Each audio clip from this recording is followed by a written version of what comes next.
የገላትያ መልእክት ወይም ስናጠና ርዕሳችን የሚሆነው አርነትህን ጠብቅ ወይም አርነትን መጠበቅ በክርስቶስ ኢየሱስ ያገኘነውን ነፃነት ያገኘነውን አርነት ምን እንጠብቅ በሚል ርዕስ ነው የምናጠና። የገላትያ መልእክት ዋናው ኪቨርስ የምንለው ዋናው ጥቅስ የትኛው ነው? ገላትያ ምዕራፍ 5 ቁጥር 1 ነው። የገላትያ መልእክት ዋና መልእክት እሱ ነው። ምን የሚለው? በነፃነት ልንኖር ክርስቶስ ኢየሱስ ምን አለ? ነፃነት አወጣን። ጌታ ይባረክ። እንግዲህ ጸንታችሁ ምን በሉ? ቁሙ። እንደገና በባርነት ምን አትበሉ? አትያዙ። ጌታ ይባረክ። ይሄ ገላትያ መልእክትን ስናጠና ቁልፍ መልእክታችን በነፃነት ልንኖር ኢየሱስ ክርስቶስ ምን ብሎናል? ነፃነት አውጥቶናል። ጌታ ይባረክ። ስለዚህ የጳውሎስ መሰረታዊ ትግሉ ምንድነው ሲባል በክርስቶስ ኢየሱስ የገላትያ ሰዎች አማኞች ያገኙትን አርነት ጥለው ወደ ባርነት፣ ወደ ግዞት፣ ወደ እስራት እንዳይመለሱ መማረግ ነበር። ጌታ ይባረክ። ስለዚህ በክርስቶስ ኢየሱስ ያገኘነውን አርነት መጠበቅ በሚል እያጠናን እንቀጥላለን። ታውቃላችሁ ዕብራውያን ምዕራፍ 13 ቁጥር 9 ላይ እግዚአብሔር ቃል ሲናገር ልባችሁ ይላል አይደል? በጸጋ ቢጸና ምንድነው ይላል? መልካም ነው። በመብል አይደለም። ጌታ ይባረክ። ልባችሁ በምን ቢጸና? በጸጋ ቢጸና ምንድነው? መልካም። የአማኝ ልብ፣ የክርስቲያን ልብ ሊጸና የሚገባው በምንድነው? በጸጋ። ለዚህ ነው ሐዋርያው ጳውሎስ ልክ ሐዋርያ ሥራ ምዕራፍ 20 ላይ ቁጥር 29 ጀምሮ እስከ 31 ስናነብ የምናገኘው አንድ ነገር አለ። የቤተ ክርስቲያን ትልቁ ፈተናዋ ደጅ ያለው ማህበረሰብ አይደለም። የቤተ ክርስቲያን ትልቁ ተግዳሮት የማያምነው ዓለም አይደለም፣ ሰይጣን አይደለም። በነገራችን ላይ ስደት ለቤተ ክርስቲያን መስፋት ምክንያት ሐዋርያ ሥራ ምዕራፍ 9 ላይ ስንሄድ አይደል እስጢፋኖስ ምዕራፍ 7 ወደ ኋላ ብንመለስ 8 እስጢፋኖስ ሲገደል፣ ከዛ በኋላስ የዮሐንስ ወንድም ሐዋርያው ያዕቆብ ሲገደል ቤተክርስቲያን ምን አለች? ተበተኑ አይደል? በተበተኑበት ሁሉ ምን ይሉ ነበር ይላል? ወንጌልን ይሰብኩ ነበረ፣ አብያተ ክርስቲያናት ይተከሉ ነበረ። ለቤተክርስቲያን ትልቁ ተግዳሮቷ ሰይጣን አይደለም፣ በውጭ ያለው ዓለም አይደለም፣ የማያምኑት አይደሉም። ለቤተ ክርስቲያን ትልቁ ችግር ምንድነው ካላችሁኝ ከውስጧ የሚነሱ የሐሰትን ትምህርት የሚያስተምሩ ሰዎች ናቸው። ጳውሎስ ሲናገር እንደዚህ ይላል። ከሄድኩ በኋላ ይላቸዋል የኤፌሶን ቤተ ክርስቲያን መጋቢዎችን፣ ሽማግሌዎችን ከሄድኩ በኋላ ለመንጋው ምንም አይሉ የማይራሩ ጨካኞች ተኩላዎች እንዲገቡባችሁ ደቀ መዛሙርትንም ወደ ኋላ ይስቡ ዘንድ ጠማማ ነገርን የሚናገሩ ሰዎች በመካከላችሁ እንዲነሱ ምን እላለሁ ይላል? አውቃለሁ። ከውጭ እንደሚመጡባችሁ ከመካከል እንደሚነሱ እኔ አውቃለሁ ይላችኋል። የቤተ ክርስቲያን መሰረታዊ ቁልፉ ችግር ምንድነው ከተባለ ከወንድሞች መካከል የሚነሱ ምኖች ናቸው? የሐሰት ትምህርቶች ናቸው። እውነተኛውን ጤነኛውን ትምህርት የሚንዱ አስተምህሮች ናቸው። ስለዚህ እንደዚህ አይነት ሰዎች እንደሚነሱ ምን ይላቸዋል? እኔ አውቃለሁ ይላቸዋል ጳውሎስ ሲናገር። ጌታ ይባረክ። ስለዚህ ቤተክርስቲያን ትልቁ ተግዳሮቷ ከውጭ ሳይሆን ከየት ነው? ከውስጥ ነው። ለዚህ እኮ ነው ምዕራፍ 2 ላይ ስንደርስ እናጠናዋለን። ቃል በቃል ቁጥር በቁጥር እያጠናን ስንሄድ አንዳንድ ምንድነው የሚለው? ሐሰተኛ ወንድሞች አይደል የሚላቸው? የውጭ ሰው ቢሆኑ ሰርጎ ገብ በእኛ ሀገር የፖለቲካ ቋንቋ ጠላቶች፣ የውጭ ሰዎች ምን ይል ነበር አለ? ግን ከውስጥ ናቸው። ከኛ ጋር አብሮ ያመልኩና ግን መድረክ ላይ ይዘውት የሚመጡት ትምህርት ምንድን ነው? የሐሰት የክርስቶስ ኢየሱስን የመስቀል ላይ ሥራ ምን የሚቃረን። ስለዚህ ሐሰተኞች ምን ይላቸዋል? ወንድሞች። ሐሰተኛውን ወንድም አለ ማለት ነው። እና የቤተ ክርስቲያን ትልቁ ችግር በውጭ ያለው በደጅ ያለው ዓለም ሳይሆን ማህበረሰብ ሳይሆን ማን ነው? በውስጥ ያሉ ሰዎች። ስለዚህ የሐሰት ትምህርት ሁሉ ጊዜ ለቤተ ክርስቲያን እንደ ካንሰር ነው። በጊዜ ታውቆ እስካልታከመ የአፓርት መፍትሄ መድኃኒት እስካላገኘ ድረስ ምን ይላል? ይሰራጫል። ካንሰር አንዱ ትልቁ መገለጫው ምንድነው? በሽታው የሆነ ቦታ ላይ ይጀምራል አይደል? በጊዜ ትሪት ካልተደረገ መፍትሄ ካልተፈለገለት ምን ይላል? እዚህ ጋር የነበረው እዚህ ይመጣል፣ ይሰራጫል፣ ወደ ሙሉ ሰውነታችን ይሄዳል። እና ቤተክርስቲያን ውስጥ የሐሰት ትምህርት እንደዛ። ስለዚህ የገላትያን መልእክት ጳውሎስ ሲጽፍ ከውጭ ያለ ችግርን ለመመከት ሳይሆን በቤተክርስቲያን ውስጥ በሐሰተኛ አስተማሪዎች በሐሰተኛ ወንድሞች ምክንያት የተፈጠረን ችግር ምን ለማለት ነው ብለናል ባለፈው ሳምንት፣ ለማረም ነው። ሁሉ ጊዜ ማሰቢያ ዛሬ በጣም ቤዚክ ነገር ነው የማወራው። ቁጥር በቁጥር አለመሄዳችንን ትኩረት አትስጡት እሺ። በቤተክርስቲያን ውስጥ ሁሉ ጊዜ ጳውሎስ በነበረበትም ዘመን አሁንም ባለው ዘመን ያለ መሰረታዊ ችግር መሰራት። ጳውሎስ በነበረበት ዘመን ሰው ለመዳን የዘላለምን ሕይወት ለማግኘት ከእግዚአብሔር ጋር ለመታረቅ ለመጽደቅ በክርስቶስ ኢየሱስ ማመኑ ብቻውን በቂ አይደለም የሚል አስተሳሰብ ነበር። ስለዚህ ተጨማሪ ስራ የሙሴን ሕግ ወደ መጠበቅ መመለስ አለብን የሚል ነበር። አሁን ባለንበት ዘመን በዚህ ዘመን የእኛን ሀገርም የሌሎች ሀገራቶችንም አማኞች ወንጌላውያን ህብረቶችን ክርስትናን ስናይ አንዱ ትልቁ ፈተና ምንድነው? ሰው በክርስቶስ ኢየሱስ ማመኑ ብቻ የዘላለም ሕይወት ዋስትና ሊሰጠው አይችልም የሚል ምንድነው? ትምህርት ነው፣ አስተምህሮ ነው። አቋም ክርስቶስ መስቀል ላይ የሰራው በቂ አይደለም የሚል አስተሳሰብ አስተምህሮ። ይሄ ሲነሳ መጠየቅ ያለብን ወንጌል ታዲያ ሰው ከእግዚአብሔር ጋር እንዴት ይታረቃል? ከታረቀ በኋላስ ከእግዚአብሔር ጋር ያለውን ግንኙነት እንዴት ያስጠብቃል? የመታዘዝ ህይወቱ ከመጽደቁ ከመዳኑ ጋር ያለው ግንኙነት ምን ይመስላል የሚለው እንድናይ እንድንጠይቅ ያስገድደናል። ስለዚህ መሰረታዊ ጥያቄ ወንጌል ራሱ ምንድን ነው? ሰው እንዴት ሊጸድቅ፣ እንዴት ከእግዚአብሔር ጋር ያለው ግንኙነት ሊስተካከል ይችላል? ይህን ስናስብ ሁል ጊዜ በሰው ልክ ሐዋርያት ሥራ ላይ የተነሳው አይነት ጥያቄ እኔና ቤቴ ጋር እንድንዘንድ ምን ላደርግ ይገባኛል? መሰረታዊ ጥያቄ ነው። መሰረታዊ የሆነ ጥያቄ እንደ አማኝ በቤተ ክርስቲያን ውስጥ እንዳለ እንደ ወጣት እንደሚያገለግል በተለይ እኛ ማወቅ ይኖርብናል ነው ወንጌል ሲባል ምን ማለት ነው? ወንጌል ኢየሱስ ነው። አዎ። ወንጌል የምስራች ነው። አዎ። ግን ይህን ከማለት በዘለለ ባለፈ የወንጌልን እውነት እስከ ጥግ ድረስ መረዳት አርነታችንን ላለማስነካት ጠብቆ ለማቆየት ምን ይለናል? ይጠቅመናል። ጌታ ይባረክ። በቤተ ክርስቲያን ውስጥ ያሉት ሁለት መሰረታዊ ያስተምሮ ተፋልሶች ወይም ችግሮች ምንድን ናቸው? አንደኛ ቅድም እንዳልኳችሁ ኢየሱስ ክርስቶስ በመስቀል ላይ የሰራልኝ ስራ ምን አይደለም በቂ አይደለም የሚል ቤተ ክርስቲያንን በሁለት ጎራ ቆመው የወጠሯት ነገሮች ምንድን ናቸው? የስተት ትምህርቶች፣ ጫፍና ጫፍ የቆሙ ተፋልሶች፣ ያስተምህሮ ችግሮች ምንድን ናቸው? የመጀመሪያው ኢየሱስ ክርስቶስ በመስቀል ላይ እኔን ለማዳን የሰራው ምን አይደለም የሚል ነው። በቂ አይደለም፣ በቂ አይደለም። ስለዚህ ሕግን መጠበቅ አለብኝ። የሙሴን ሕግ የሙሴን ስርዓት መጠበቅ አለብኝ። እኔም ምድነው እየጠጣው ከሆነ ለምሳሌ ደክሜ መጠጣቴን ሳቆም ነው። እኔ ልድን የምችለው በስነ ስርዓት እሁድ ሳልቀር ሲሄድ ነው። አስራቴን በትክክል ለቸርች ስከፍል ነው። ለኔ መዳን እኔ የማደርገው የሆነ አስተዋጽኦ አለ። ክርስቶስ ኢየሱስ የሰራው ብቻውን በቂ አይደለም የሚለው አንደኛው ትልቅ ቤተክርስቲያንን ሚንጣት ምንድነው? ችግር፣ ያስተምረው ችግር። ሁለተኛውስ በክርስቶስ ኢየሱስ የተሰራው በቂ ስለሆነ ሰው ከዳነ በኋላ ካመነ በኋላ የፈለገውን ነገር ማድረግ ይችላል። ነፃነቱ ገደብ የለሽ ነው። አንዴ ይጽደቅ እንጂ፣ አንዴ ይዳን እንጂ፣ አንዴ በኢየሱስ ክርስቶስ ይመን እንጂ ሰው የፈለገውን ነገር ሁሉ ምን ማለት ይችላል? ማድረግ ይችላል። እምነት አርነት አውጥቶታል። አርነቱ ምን የለውም? ገደብ የለውም የሚል ሌላ ደግሞ ጫፍ አለ። ስለዚህ ቤተክርስቲያን ሁሉ ጊዜ በእነዚህ ሁለት አስተምህሮች መሃል ላይ ቆማ ምን ትላለች? ገላትያ ላይ ጳውሎስ ለእንዲህ አይነት አስተምህሮ ችግሮች ነው መልስ እየሰጠ ያለው። የመጀመሪያው ለመዳናችሁ ማን በቂ ነው ይላችኋል? ኢየሱስ በቂ ነው።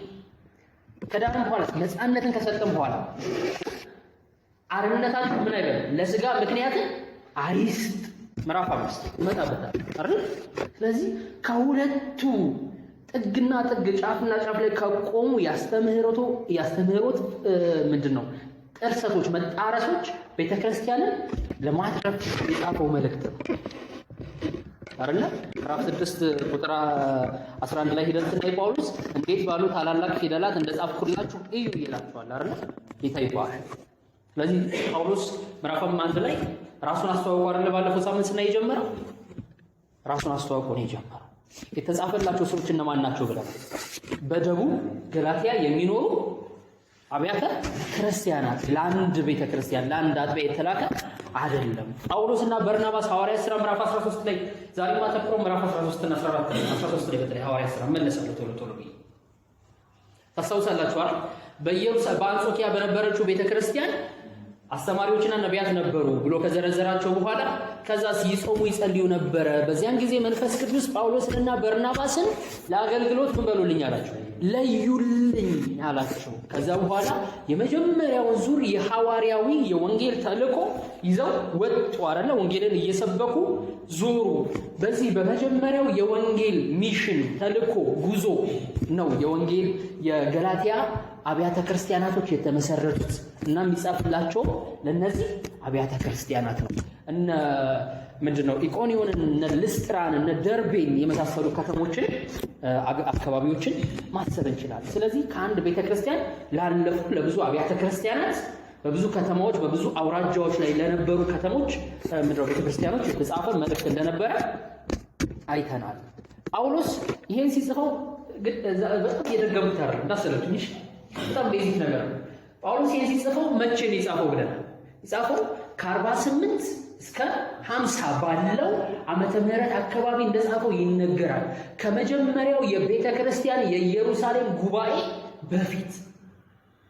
ይሄ ችግር ሐዋርያት ሥራ ምዕራፍ 15ን ስናነብ ቤተ ክርስቲያን በዚህ ያስተምሮ ኢየሱስ በመስቀል ላይ የሰራው ብቻውን በቂ አይደለም፣ አሕዛቦች በተለይ ወደ ክርስቶስ ሲመጡ ሕግን እንዲጠብቁ ሊነገራቸው ይገባል የሚሉ ሰዎች ስለነበሩ፣ አስተማሪዎች ስለነበሩ በዚህ አስተምሮ ችግር ምክንያት ጳውሎስና በርናባስ ከነዚህ የሐሰተኛ አስተማሪዎች ጋር ከፍተኛ ፍጥጫ ውስጥ ተወጥተዋል። ይህን ችግር ለመፍታት ሐዋርያት ሥራ ምዕራፍ 15ን ከቁጥር 1 ጀምሮ ሙሉን ስናነብ ቤተ ክርስቲያን ሐዋርያት በጠቅላላ ኢየሩሳሌም ላይ ተሰበሰቡ። ያ የመጀመሪያው የቤተ ክርስቲያን ምን ይባላል? ጉባኤ፣ የኢየሩሳሌም ጉባኤ። የተሰበሰቡት ለምንድን ነው? ሕግ መጠበቅ ተጨምሮ ምንድነው ክርስቶስ የሰራው በቂ ስላይደለ ሕግ መጠበቅ ደግሞ ምን ይላል ያስፈልጋል የሚል የስህተት ትምህርት ስለነበር ጴጥሮስ ሲናገር ምን አለ? እኛና አባቶቻችን ልንሸከመው ያልቻልነው ቀንበር በአሕዛብ ላይ ደግሞ እንዴት በመጫን እግዚአብሔርን ትፈታተኑታላችሁ አለ። ግልጽ ነው። ጴጥሮስ ነው የሚለው፣ ሐዋርያው ጴጥሮስ ሰው ለመዳን ኢየሱስ በቂው ነው። እንዴት ደግሞ እንደገና በተጨማሪ ሕግ እንዲጠብቅ አድርግ አታድርግ በሚል የህይወት ስርዓት እንዲኖር እኛ አይሁዶቹ እንኳን እና አባቶቻችንም ደግሞ ያልቻሉት ሊሸከሙት ያልቻሉት ልንሸከመው ያልቻልነው ቀንበር ይለዋል ሕግ። ቀንበር በመጫን በአሕዛብ ላይ ደግሞ በመጫን እንደገና እንዴት እግዚአብሔርን ትፈታተኑታላችሁ ይላችሁ። አይገርማችሁ? ስለዚህ ይሄ ጉባኤ አንድ መልስ ይሰጣል እና ይሄ መልስ የተጻፈው ከዚህ ጉባኤ ቀደም ብሎ ነበር። መልእክቱንም አሁን ሶሪያ ተብሎ በሚጠራው ሀገር ላይ ባለችው አንጾኪያ ከተማ ላይ ሆኖ ጳውሎስ እንደጻፈው ይታመናል። ከአንጾኪያ ሰምቶ እንደጻፈው ይታመናል። እንዲሁ እንደው መጽሐፍ ቅዱስ እያጠናን ስለሆነ መሰረታዊ የሆኑ ነገሮችን ባለፈው ሳምንትም ያላነሳናቸውን እያጠራናቸው እንድናልፍ ነው። በዚህ መጽሐፍ ውስጥ የምናያቸው ወሳኝ የሚባሉ ሰዎች ነው አይደል? አንዱ ማን ነው? ጳውሎስ አይደል? የመጀመሪያው ምዕራፍ ላይ ራሱን በጌታ በኢየሱስ ክርስቶስ ከሙታንም ባስነሳው በእግዚአብሔር አብ ምን ሐዋርያ ተደርጎ ምን ያለ የተሾመ ብሎ ራሱን ያስተዋውቃል አይደል? ከሰው ወይም በሰው ሐዋርያነትን ያልተቀበለ በቀጥታ ከኢየሱስ ክርስቶስ ደግሞ ከአባቱ ከእግዚአብሔር አብ ሐዋርያ ሆኖ የተሾመ ጳውሎስ ብሎ ይናገራል። አንዱ የምናገኘው ጳውሎስ ነው ከህይወታቸው ለእኛም ብዙ ስለምናት። ሁለተኛውስ ምዕራፍ 2 ላይ ስንሄድ የምናገኛቸው ደግሞ ሌሎች ሰዎች አሉ። ሐዋርያው ማለት ጴጥሮስ አይደል? ጴጥሮስ ሐዋርያው ጴጥሮስ በምዕራፍ 2 ላይ የቀረበበት መንገድ ምዕራፍ 1 ምዕራፍ 2 ላይ የቀረበበት መንገድ ምንድነው? አንደኛ በኢየሩሳሌም ባለችው ቤተክርስቲያን አዕማድ የሆነ ዋና የሚባል ምንድነው? ሰው ነው። የቤተክርስቲያን መሪ ነው። ግን ወደ አንጾኪያ በወረደ ጊዜ ከወንጌል እውነት በተቃራኒ ግን ሲመላለስ ታየ። ጳውሎስ እንደዚህ ነው፣ ይፈረድበት ዘንድ ይገባ ነበርና በሁሉ ፊት ኬፋን ጴጥሮስን በግልጽ ተቃወምኩት ይላል። ግልጽ ነው። ጴጥሮስ ከወንጌል እውነት በተቃራኒ የሆነ እንደው ሲጠረጥር ጴጥሮስ ምዕራፍ 2 ላይ ስንመጣ እናየዋለን። የተሳሳተ የሚመስለኝ ትችት በዝቶበት ነው። አንዳንድ ጊዜ ትችት ቦታ ያስለቅቃል። ግልጽ ነው። ትችት ቢቀርብኝስ ብመሳሰልስ ያስብላል። ስለ ወንጌል ግን መመሳሰል ግልጽ ነው። ስለ ወንጌል በሆነ ጉዳይ ላይ ግን ከታላላቆች ጋር እንደራደርም። ስለ ወንጌል በሆነ ጉዳይ ላይ በእድሜ ከሚበልጡን አንቱ ብለን ከምንጠራቸው ሰዎች ጋር ምን አንደራደርም። አንቱ ከተባሉቱ በላይ መገለጫ ቃል የሌለው የአብ ልጅ የናዝሬቱ ኢየሱስ ክርስቶስ የሞተለት ምንድነው? እውነት ነው። ከሰው ጋር ምን አለንበትም እንደራደርበትም። ስለዚህ ምንም ቢቀድመውም ምንም ሲኒየር ቢሆንም ከጳውሎስ ጴጥሮስ ምንም በኢየሩሳሌም ባለችው ቤተክርስቲያን አንቱ ከሚባሉ ሐዋርያት መካከል አንዱ ቢሆን ጳውሎስ ግን ብድግ አለና በሁሉ ፊት ሰው ሁሉ ባለበት ሞት ይገባሃል ነው ፍርዱ። አንተ አይሁዳዊ ሆነ ሳለ አይደል አይሁዳዊ ባልሆነ ስራ ስትመላለስ ኑረ ቆይታ አሁን ከኢየሩሳሌም ከያዕቆብ ዘንድ ከዋናው ቤተክርስቲያን ወንድሞች ሲመጡ የነሱን ትችት ፈርተህ አሕዛብ ጋር አብሬ አልበላም ብለህ ወገን ትለያለህ። አይሁዳዊ የለም፣ የግሪክ ሰው የለም፣ ሴት የለም፣ ወንድ የለም፣ ሁሉ በክርስቶስ ምንድን ነው ብለን እያስተማርን በግልጥ ተቃወሙ። ታስታውሱ ከሆነ ምዕራፍ 11 ሐዋርያት ሥራ ሄዳችሁ ስታጠኑ ምዕራፍ 10 ላይ የቆርኔሌዎስ ታሪክ አለ አይደል? ቆርኔሌዎስ አሕዛብ ነው። እግዚአብሔር ግን ራእይ ያሳየው ጴጥሮስን እንዲያስጠራው ወንጌል እንዲሰበክለት አይደል?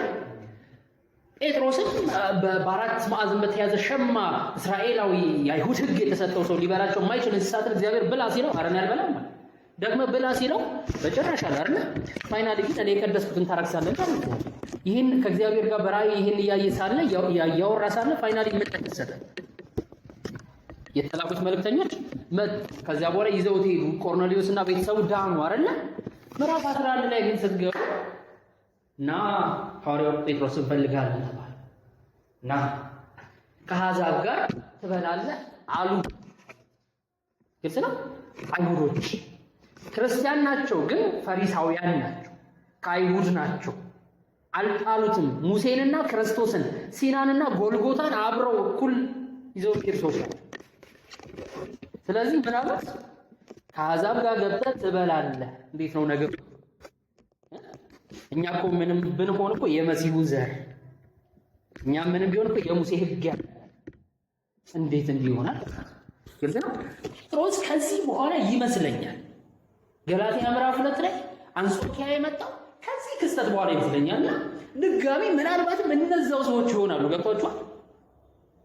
እነዛው የተቹት ሰዎች ይሆናሉ የመጡትና በሰላም ሀገር መጀመሪያ እነ ጳውሎስ ጋር እነ በርናባስ ጋር እነ ቲቶ ጋር ምናምን እየተጫወቱ አብረው እየበሉ ቲቶ እንደምታውቁት የግሪክ ሰው አይሁዳዊ አይደል? እንደው ጳውሎስ ስንመጣ ምዕራፍ 2 ነው ይገረዝ ዘንድ እንኳን ግድ አላሉም አይደል የሚለው። አብረው ሲበሉ ሲጫወቱ በዛ በአንጾኪያ ካሉት ጋር ህብረት ሲያደርግ ከኢየሩሳሌም ሲመጡ ከአንዳንድ ተዋቸው ማለት ነው። ጌታ እንደዚህ ከሚተው ይጠብቃቸው።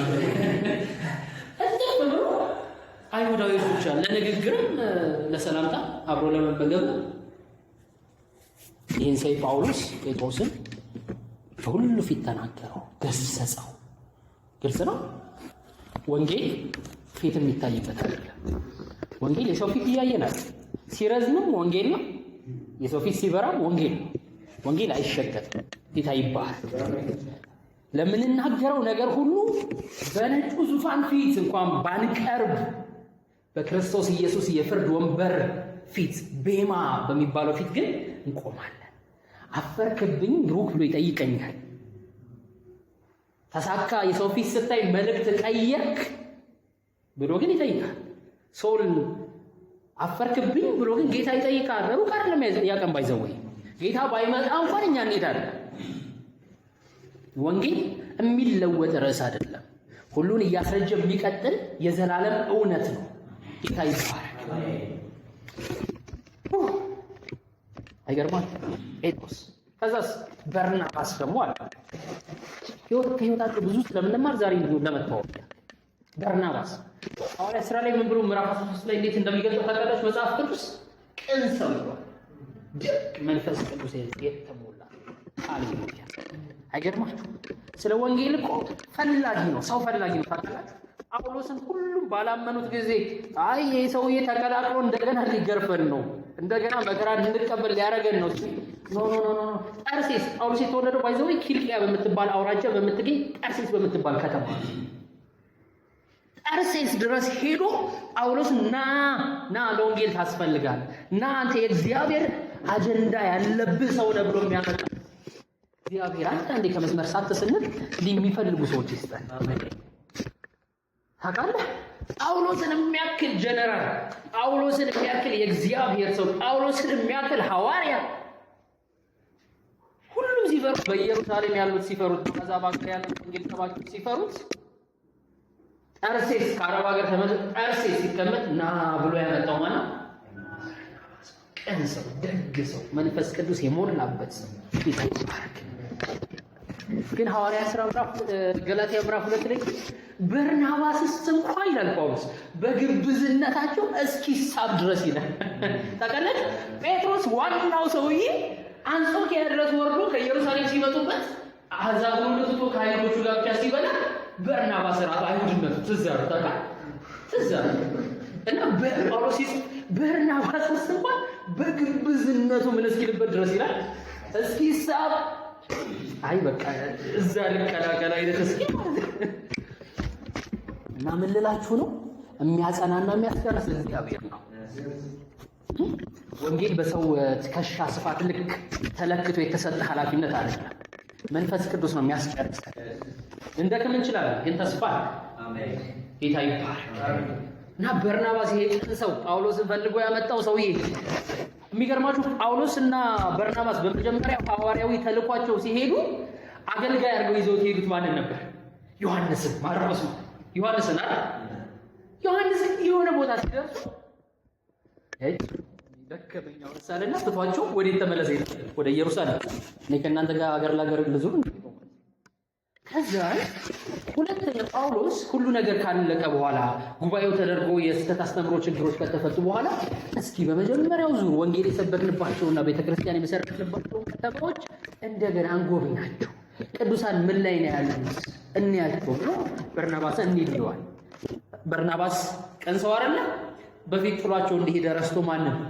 ዮሐንስን፣ ማርቆስን ና አብረን ከኛ ጋር ሲል ጳውሎስ ሞቼ ይገኛል። ጳውሎስ እና በርናባስ ተከፋፉ፣ ክፉ ደግ ተነጋገሩ። ግን ያ ጳውሎስን ፈልጎ ከጠርሴስ ያመጣው በርናባስ ማርቆስን ይዞት ከጳውሎስ በተቃራኒ ሌላ ቤተክርስቲያኖችን ሊጎበኝ ወጣ።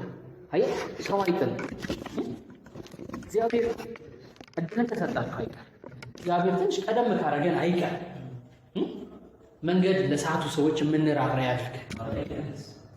የጠፉ የሚመስሉትን ሰዎች እንድንፈልግ ያድርግ። ምዕራፍ 6 ላይ እመጣበታለሁ።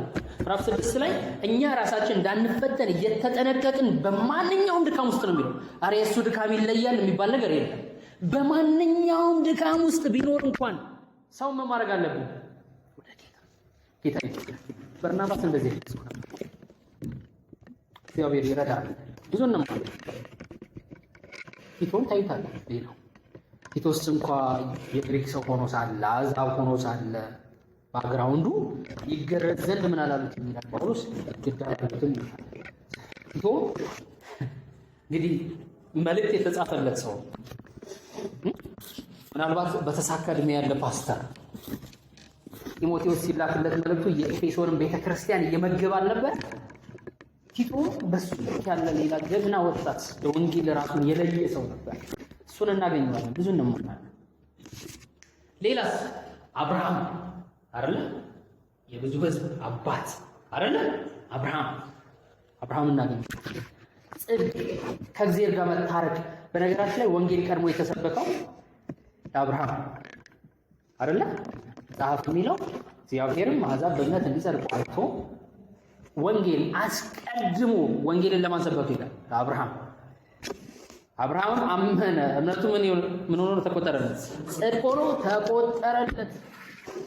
ያን ድሮ በፍጥረት 12 የሰበከው ወንጌልን እግዚአብሔር ግልጽ። ለዚህ ነው ሮሜ ምዕራፍ 4 ጋር ስንሄድ አብርሃም እግዚአብሔር አመነ እምነቱም ጽድቅ ሆኖ ተቆጠረለት ሮሜ ይባላል። ከዛ የሐሰተኛ አስተማሪዎች እናያለን። አጋርና ሳራን ደግሞ እናያለን። ደብረ ሲናንና ባሪያይቱንና ደግሞ ጨዋይቱን ለኩነኔ ለግዞት ለባርነት ልጅ የምትወልደውን አጋርን ብሉይ ኪዳንን ሲናንና ለነጻነት ለአርነት ደግሞ የምትወልደውን ማንን ነው? ላይኛይቷን ኢየሩሳሌምን ነው ጌታ ይባላል። ስለዚህ ነገሮች እናያለን። ስናየው ግን የገላትያ መልእክትን በሶስት ከፍለን ነው የምናጠናው። መጀመሪያው ምዕራፍ 1 እና ምዕራፍ 2 ነው። ምዕራፍ 1 እና ምዕራፍ 2 በዋናነት የሚያተኩረው ምን ላይ ነው ካላችሁ የወንጌል እውነተኛነት፣ እርግጠኛነት። ጳውሎስ ወንጌል የተረጋገጠ እውነት ነው። ማንም ደስ ባለው ጊዜ ተነስቶ የሚጨምርበት አይደለም። ግልጽ ነው። ማንም ደስ ባለው ጊዜ ተነስቶ ከወንጌል ላይ የሆነ ነገር ቆርሶ የሚወስድበት የሚቀንስበት ነገር አይደለም። የጸና የተረጋገጠ እውነት ነው። የሚጨምር ወይም የሚያጎድል ቢኖር እርሱ የተረገመ ብለናል ባለፈው ሳምንት። እኔ ራሴ ጳውሎስ ሆኖ መጥቼ መጀመሪያ ንጹሑን ወንጌል ነግሬያችሁ ሳለ ደግሜ ወደ እናንተ መጥቼ የተለየ ወንጌል ብሰብክ የተረገምኩ ነው። እኔ ብቻ አይደለሁ፣ የሰማይ መልአክ እንኳ ቢሆን ከሰበክንላችሁ የተለየ ቢሰብክ ምን ያለ ተረገመ ይሁን። ወንጌል ምን ያለ ነው? የተረጋገጠ ነገር፣ እርግጥ ነገር፣ ምንም የሚጨመርበት ነገር የለም፣ ምንም የሚቀነስበት ነገር የለም። ምዕራፍ 2 በሕግ ነው ልትጸድቁ የምትፈልጉት። እኛ ሁላችን አይሁድ ሳለን ኃጢአተኞች እንኳን የሆነን አሕዛብ አይደለንም። አይሁድ ሳለን ግን መዳን በኢየሱስ ክርስቶስ መሆኑን አምነን ከሕግ ጋር ተለያይተናል አይደል? ጽድቅስ በሕግ በኩል ከሆነ እንኪያስ ክርስቶስ በከንቱ ሞተ አይደል? ወንጌል ምን ያለ ነው? የጸና የተረጋገጠ። ምዕራፍ 1 እና ምዕራፍ 2 ይሄን ያስተምራል።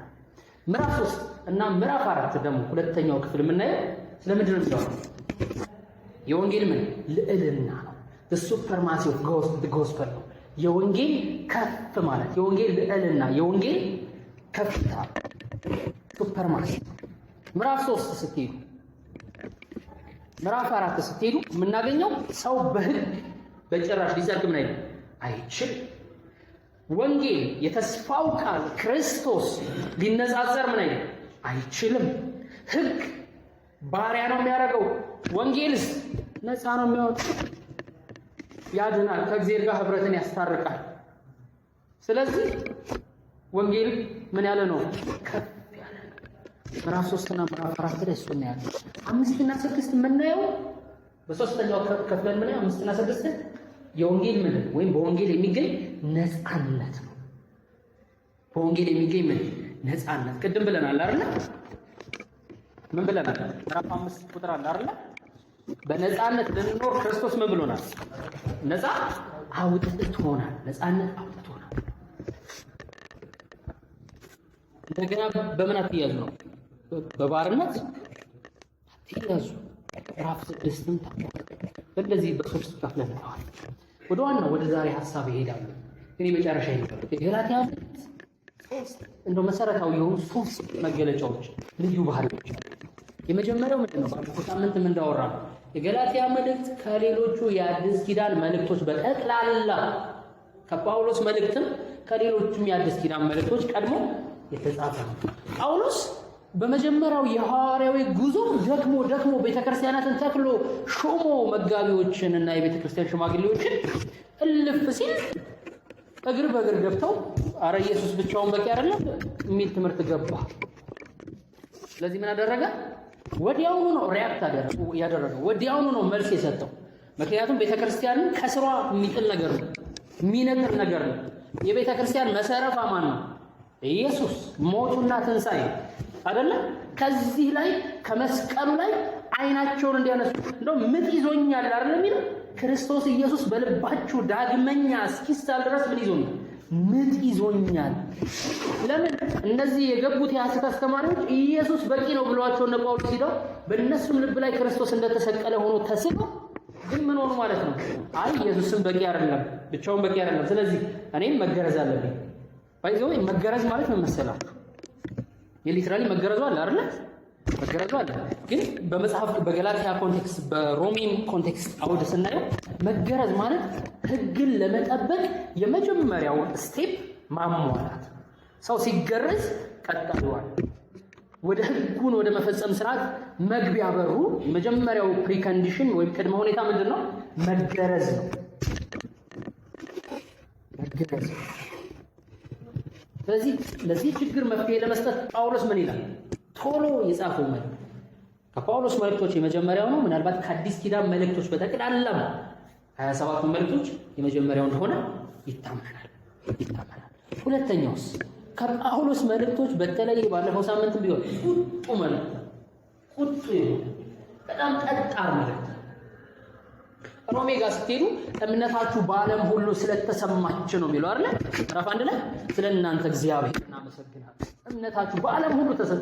የሮሜ ቅዱሳን እምነት እኮ ተብሎ ይወራል። ስለ እናንተ እግዚአብሔር እናመሰግናለን አይደል? ከዛስ ብንሄድስ ኤፌሶን ጋር ብንሄድ ከበረከት ነው የሚጀምረው አይደል? ተባርካችኋል። ከዛስ ደግሞ ለቅዱሳን ያላችሁ ፍቅር፣ በጌታ ላይ ያላችሁ እምነት፣ በቃ እግዚአብሔርን ስለእናንተ ምን እላለሁ። ፊልጵስዩስስ ብንሄድ ከመጀመሪያው ከፊተኛው ቀን ጀምሮ ከኔ ጋር ወንጌልን አብራችሁ እየሰራችሁ ስላለ ስለእናንተ እግዚአብሔር ምን እላለሁ አመሰግናለሁ አይደል? ቆላስይስ ለቅዱሳን ስላላችሁ እምነት ምድራው ፍቅር፣ በክርስቶስ ላይ ስላላችሁ እምነት፣ በተነገራችሁ የተስፋ ቃል ላይ ስለጸናችሁ ስለእናንተ እግዚአብሔርን አመሰግናለሁ። ተሰሎንቄን ተመሳሳይ። ገላትያ ጋር ግን ሲመጣ ሐዋርያነቴን ከሰው አይደለም የተቀበልኩት ብሎ ነው የሚጀምረው። እግዚአብሔር ክርስቶስን ከሙታን ያስነሳው እግዚአብሔር አብ ነው ሐዋርያ አድርጎ የሾመኝ። ክርስቶስ ኢየሱስ ራሱ ነው የሾመኝ። ከሰው ወይም በሰው የሆንኩ ሰው አይደለሁም። ስልጣኔን ከሐዋርያት ስጡኝ ብዬ አልተቀበልኩም። እንካ ብለውም አልሰጡኝም። ሌላ ማንም ሰው አልሾመኝም። እግዚአብሔር የሾመኝ ሐዋርያ ነው ብሎ ነው የሚጀምረው።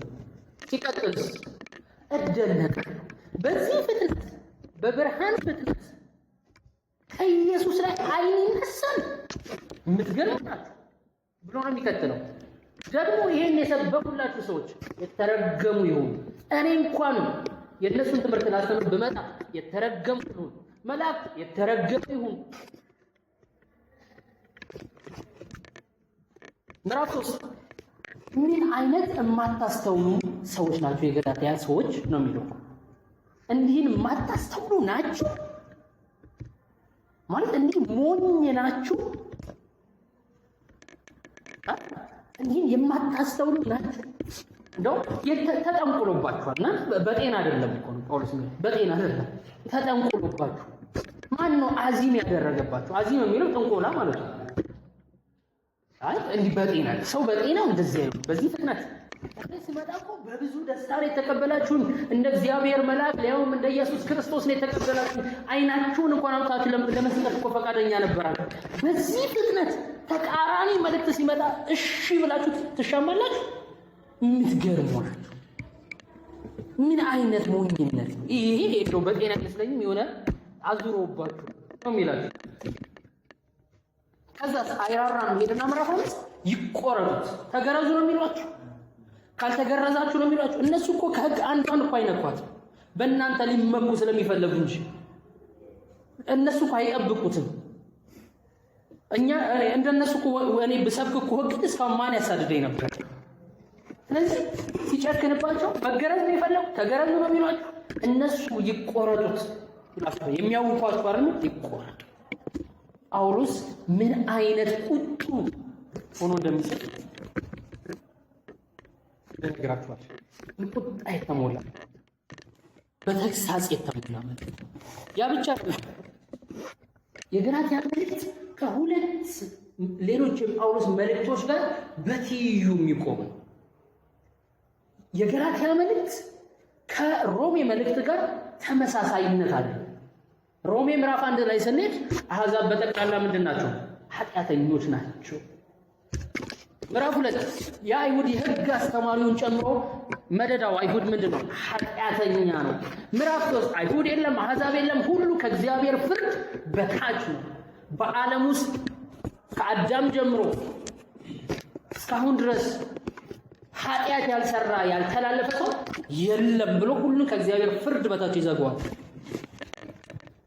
ቁጥር 23 ጋር ስንሄድስ ሁሉ ኃጢአትን ሰርተዋል፣ የእግዚአብሔር ክብር ታዲያ እንዴት ይፈጠራል? ጥቅሱ ብሎ ነው የሚቀጥለው። በቃ ጎሎናል ብሎ ነው ቻው ሚና በቃ ጎሎናል እግዚአብሔር እንግዲህ እንደሚያደርግ ያድርገን ነው አይደለም ማለት ምንድነው የሚለው? ሁሉ ኃጢአትን ሰርተዋል፣ የእግዚአብሔር ክብር ደግሞ ምን ብሏቸዋል? ጎድሏቸዋል። በኢየሱስ ክርስቶስ ቤዛነት እንዲያው በጸጋው ግን ምን ይላሉ ነው። ከዛ ግን አስቀድሞ ምንድነው የሚለን ጳውሎስ? በሕግና በነቢያት የተመሰከረለት የእግዚአብሔር ጽድቅ ያለ ሕግ ምን ብሏል? በጌታ ይችን ጥቅስ ብቻ እንበላት አብረን ያዙልኝ። ሕግና ማን ነቢያት ምን ያሉለት? የመሰከሩለት የእግዚአብሔር ጽድቅ ምን ብሏል? ያለ ሕግ ምን ብሏል? አድርግና አታድርግ ከሚል ትእዛዝ ጋር አይደለም ጌታ ኢየሱስ የመጣው ማለት ነው። ያለ ሕግ ተገልጧል ይላል። ጌታ ይባረክ። ከዛ ሰው ምዕራፍ 4-5 እንዴ ታዲያ ጽድቅ እንዴት ነው? በእምነት አብርሃም እኮ ሳይገረዝ ነው፣ ሕግ ሳይጠብቅ ነው።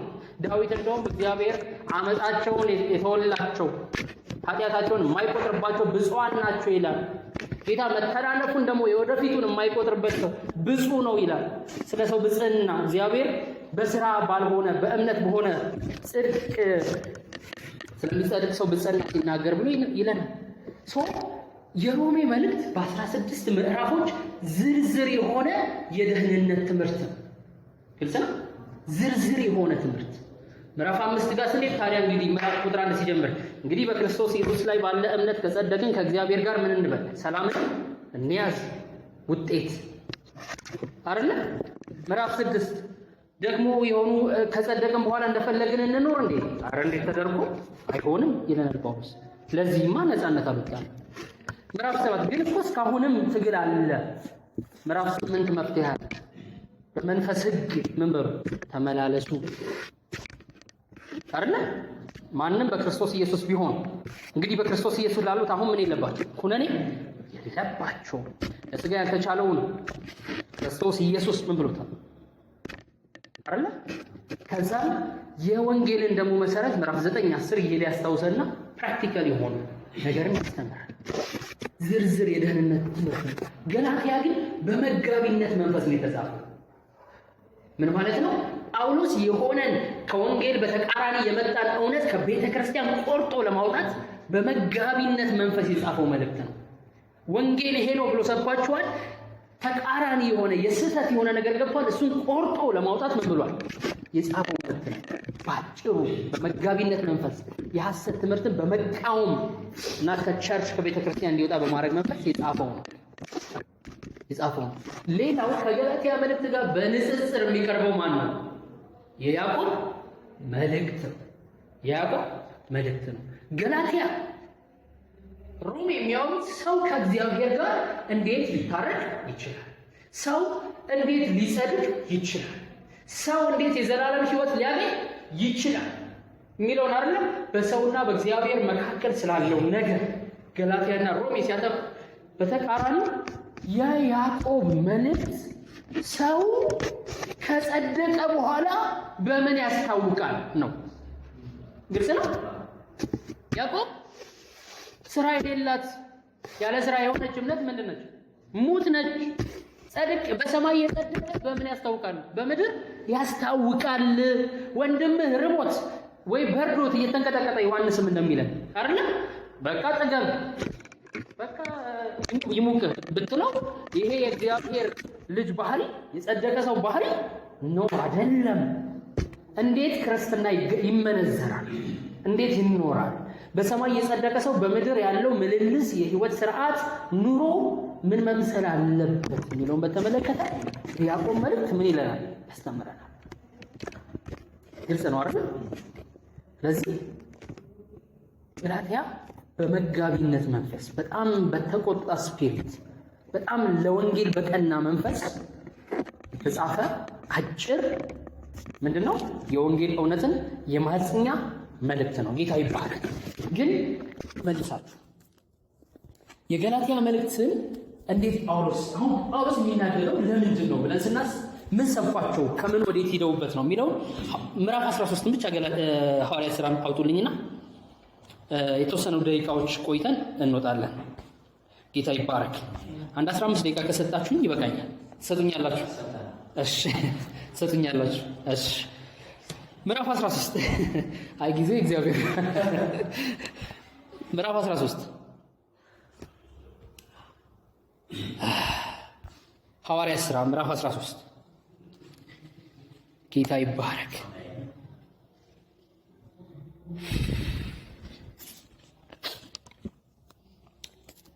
ጳውሎስና በርናባስም ምን አሏቸው ይላል ቁጥር 3 ለዩአቸው አይደለ? እግዚአብሔር ለዩልኝ አለ። ከዛ መንፈስ ቅዱስ ለዩልኝ አለ። ከዛስ እጃቸውን ጭነው ቆመው ጸልየው ምን አሏቸው? አሰናበቷቸው።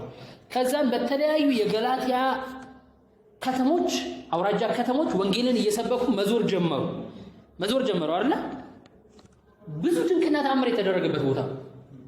ለምሳሌ እዚሁ ምዕራፍ 13 ላይ ታስታውሳላችሁ ሰርጊዮስ ጳውሎስ የሚባለው ያ ጥበበኛ አገር ገዢ ወንጌል ሊሰማ የእንግዳ ትምህርት ምንድነው ይሄ ወንጌል ምንድነው ብሎ ሊሰማ ሲል ኤልማስ የሚባለው ሰውዬ በሪያሱስ የሚባለው ሰውዬ ወንጌልን እንዳይሰማ ጠማማ ነው ስሙ ራሱ ትርጉሙ ታውቃላችሁ። ጠማማ ነው ሰውዬው እንደ ስሙ ነው። በሪያሱስ ነው ስሙ።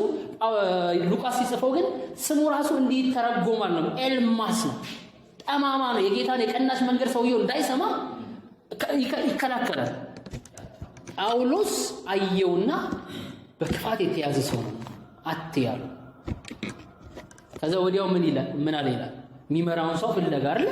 የእግዚአብሔርን እጅ ሲያይ ወዲያውኑ ሰውየው አመነ። በእንዲህ ድንቅ ነው እዛ ከተማ የገቡት። ጌታ ይባረክ። እኔ የምፈልጋቸው ዋና ነገሮች ላይ ላተኩር። ኤርጌንን አልፈው ይላል ቁጥር 14 የጵስጥያ ወደምትሆን ወደ አንጾኪያ ምን አሉ ደረሱ። በሰንበትም ቀን ወደ ምኵራብ ገብተው ምን አሉ ይላል ተቀመጡ። ታውቃላችሁ ሐዋርያት ሥራ ላይ ወንጌል መጀመሪያ በገቡበት ከተማ ለማን ነው የሚሰበከው? ለአይሁድ፣ ከዛስ ለአሕዛብ። እዚህ ቦታ ላይ ነው የዘላለም ሕይወት ምዕራፍ 4 14 ላይ 13 መጨረሻ ላይ እንደማይገባችሁ በራሳችሁ ላይ ከፈረዳችሁ ደግሞ ወደ አሕዛብ ምን እንላለን ዘወር እንላለን ያሉት። ሕግና ነቢያት ቁጥር 15 ከተነበቡ በኋላ የምኵራብ አለቆች ጳውሎስና በርናባስን ሲያዩአቸው እንግዳ ሰዎች ናቸው። ስለዚህ ምን አሉ? ወንድሞቹ ሕዝብን የሚያጽናና የምክር ቃል ካላችሁ ኑ ተናገሩ አሏቸው። ግልጽ ነው። ጳውሎስ ብድግ አለ። ጌታ ይባረክ። ጳውሎስም ተነሳና በእጁ ጠቅሶ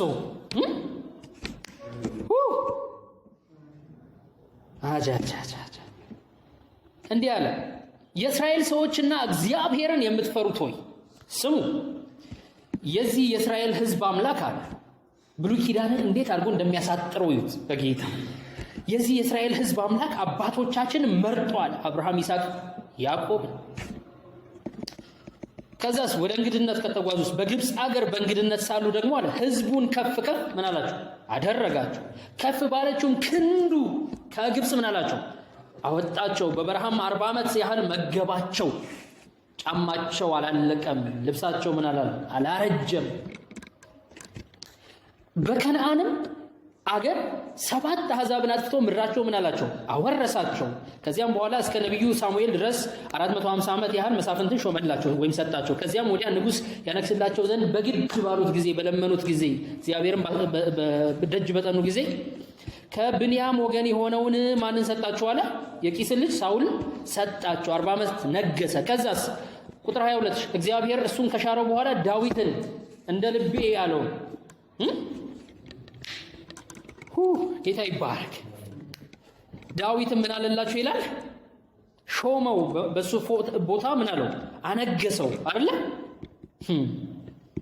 ቁጥር 23 ከዚህ ሰው ዘር ይላል ከማን ከዳዊት አይደል እግዚአብሔር እንደ ተስፋ ቃሉ ለእስራኤል መድኃኒትም እርሱም ኢየሱስም ምን አለ አመጣ። ጌታ ይባረክ።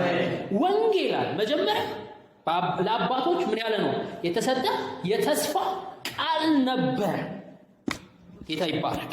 እመጣበታለሁ ትንሽ መለስ በኋላ ላይ ኢየሱስን እንደ ተስፋ ቃሉ ምን አለ እንደ ተስፋ ቃሉ ማለት የተሰጠ ምን ነበረ ተስፋ ነበረ አመጣ።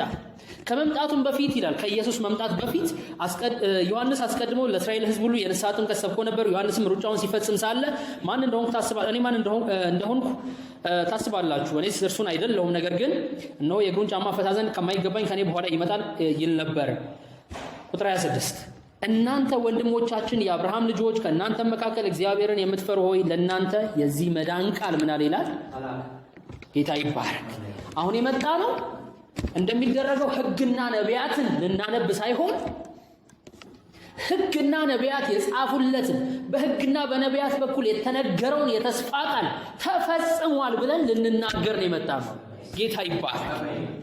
ለእናንተ የዚህን የመዳን ቃል ልንናገር መጣን። የመዳን ቃል ተላከ።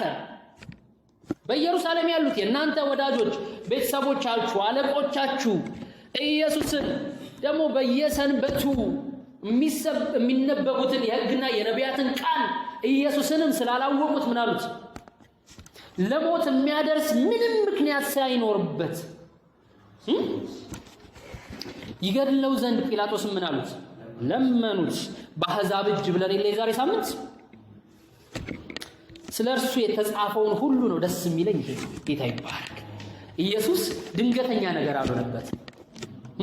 ስለ እርሱ ምን ያለው የተጻፈውን ነገር ሁሉ ጌታ ይባረክ በፈጸመ ጊዜ ሁሉ በፈጸሙ ጊዜ ከእንጨት አውርደው በመቃብር ምን አሉት? አኖሩት። እግዚአብሔር ግን ከሙታን ምን አለ? አስነሳው። ከዛስ ለተከታዮቹ ለደቀ መዛሙርት ምን አለ? ብዙ ቀን ታያቸው። ቁጥር 32 ይውልኝ እኛም ለአባቶች የተሰጠውን ተስፋውን ራሱን ልንነግራችሁ ሳይሆን የመጣ ነው አለ። የምስራቹን ለናንተ ምን እንላለን? ጌታ ይባረክ። አያችሁ በአይሁድ ምኩራብ ገብቶ ሕግና ነቢያት ሲነበብ መሲሁ ይመጣል፣ እስራኤልን የሚበጀው ይመጣል፣ በአብርሃም በኩል ለሕዝብ ሁሉ ተስፋ ተደርጎ የተሰጠው ኢየሱስ ይመጣል ነበር አይደል? በዚህ ቀን ግን ሲመጡ እነ ጳውሎስና በርናባስ ጳውሎስ ምንድን ነው የሚለው? አሁን የተስፋውን ቃል ሳይሆን ተፈጽሟል የሚል የምስራቹን ነው ያመጣንላችሁ። ማረጋገጫ ኢየሱስ ከሙታን ተነስቷል። ጌታ ይባረክ። እሱ መበስበስን አላይ ዳዊት ሌሎች አባቶች ብንቆጥር አጥንታቸው መቃብራቸው እዚሁ ግድም ነው፣ እዚሁ አካባቢ ነው። ይሄኛው ግን እግዚአብሔር መበስበስን እንዳይ አስነስቶታል። ጌታ ይባረክ። መበስበስን አላይ። ቁጥር 39 ነው ይልኝ። እንግዲህ ወንድሞች ሆይ አሁን የተስፋው ቃል መሰበክና የተስፋውን ቃል የምስራቹ መሰበክና የሚያመጣው ውጤት ምንድነው ሲባል ቁጥር 38 39 እንግዲህ ወንድሞች ሆይ በእርሱ በኩል የኃጢአት ስርየት ምን እንዲልላችሁ እንዲነገርላችሁ። አንደኛ የኃጢአት ስርየት ማግኘት በወንጌል በኩል የሚገኘው አንዱ ነገር ነው። ጳውሎስ ገላትያ ገብቶ ያስተማሩት ነገር ምንድነው? የወንጌል አንዱ ውጤቱ ለተቀባዩ ምንድነው? የኃጢአት ስርየት። ጌታ ይባረክ። ሁለተኛውስ በሙሴም ሕግ ትጸድቁበት ከማይቻላችሁ ሁሉ ያመነ ሁሉ በእርሱ እንዲጸድቅ በእናንተ ዘንድ የታወቀ ይሆናል። ጌታ ይባረክ። ሁለተኛው በሕግ በኩል መጽደቅ አትችሉም፣ ተስፋችሁ ቁረጡ። ሞግዚት ነበር ሕግ፣ አሁን ግን ዋናው የተስፋ ቃሉ ምን ብሏል? መጥቷል። ሕግም አያጸድቅም። ስለዚህ ሁለተኛው የምስራችሁ ስብከት ውጤት ምንድን ነው? ጽድቅ። ያለ ሕግ ስራ የሆነ ጽድቅ። ጌታ ይባረክ። ከእናንተ መካከል ይህን ስናገር የምትንቁ አላችሁ አለ ጳውሎስ። የምትንቁ የምታጣጥሉ። አንድ የ33 ዓመት ተኩል ወጣት እንጨት ላይ ተሰቀለ፣ ለያውም በወንበዴዎች መሃል እና ይሄንን ወንበዴ መሃል የተሰቀለ ጎረምሳ አምኜ ነው ምድነው ለምትሉ፣ ኢየሱስን ለምታቀሉ፣ ሞቱን ለምታቀሉ፣ ሙሴም ነቢያትም የተናገሩለትን እውነት የያዛችሁ መስሏችሁ የተላለፋችሁ በሌላ መንገድ የምትሄዱ ስሙ። ተደነቁም፣ ከዛስ ጥፉ። ጳውሎስ ጌታ ይባረክ። ጥፉ። እግዚአብሔር አንድስ እንኳ ቢተርክላችሁ የማታምኑትን ስራ በዘመናችሁ ይሰራለሁና ተብሎ በነቢያት የተነገረው እንዳይደርስባችሁ ምን በሉ? ተጠንቀቁ። እምቢ ካላችሁ ግን እዩ፣ ተደነቁ፣ ጥፉ። እነ ጳውሎስ ይህን ሰበኩ። ጌታ ይባረክ።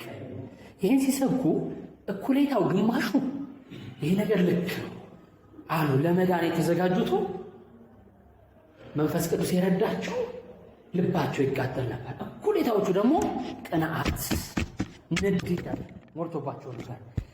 የተወሰኑት ቁጥር 48 ላይ ከዛ በፊት ቁጥር 45 እንቀጥለው ዝም ብለን ቅንዓት ሞላባቸው የሚላል አይደል? አይሁድም ብዙ ሕዝብ ባዩ ጊዜ ጳውሎስና በርናባስን የሚሰሙ ሰዎች ባዩ ጊዜ ቅንዓት ሞላባቸው። ጳውሎስ የተናገረውን ቃል ተቃወሙ። የተሰቀለ ሰው ጳውሎስ ቆሮንቶስ ላይ እንደዛ ነው የሚለው። ለአይሁድ አለ ወንጌል ምንድን ነው? ለግሪክ ሰው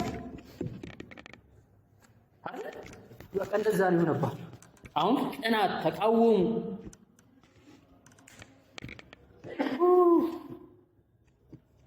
ቁጥር 46 ላይ ጳውሎስና በርናባስም ገልጠው ይላል በድፍረት ያለምንም መሸፋፈን የእግዚአብሔር ቃል አስቀድሞ አሁን አይሁድ ምኩራብ ውስጥ ነው ያሉት። አሕዛብ የለም። ባይዘው ወደ ይሁዲነት የገቡ ሰዎች ብቻ ናቸው ምኩራብ ውስጥ ያሉት።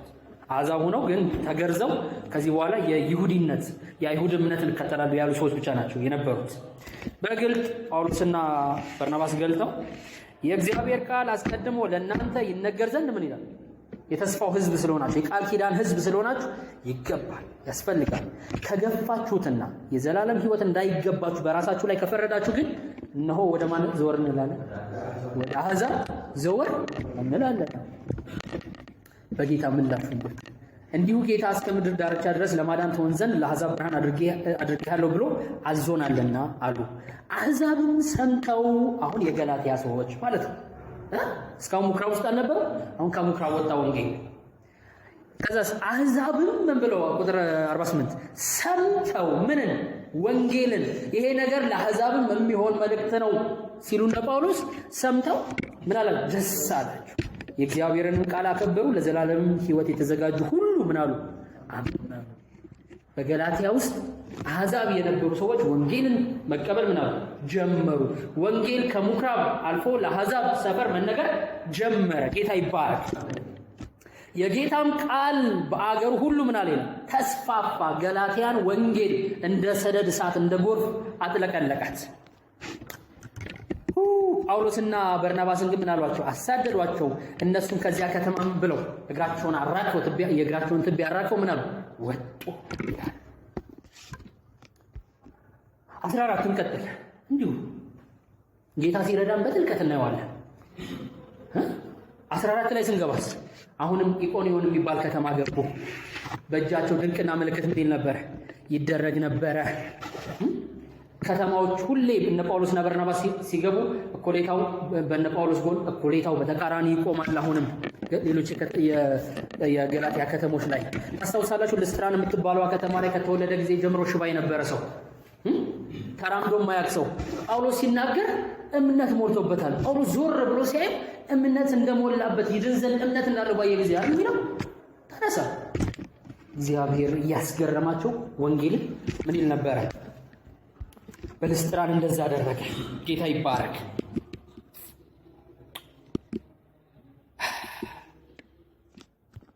ከዛ ግን እዛው ምዕራፍ 13 ላይ አንዴ ልመልሳችሁና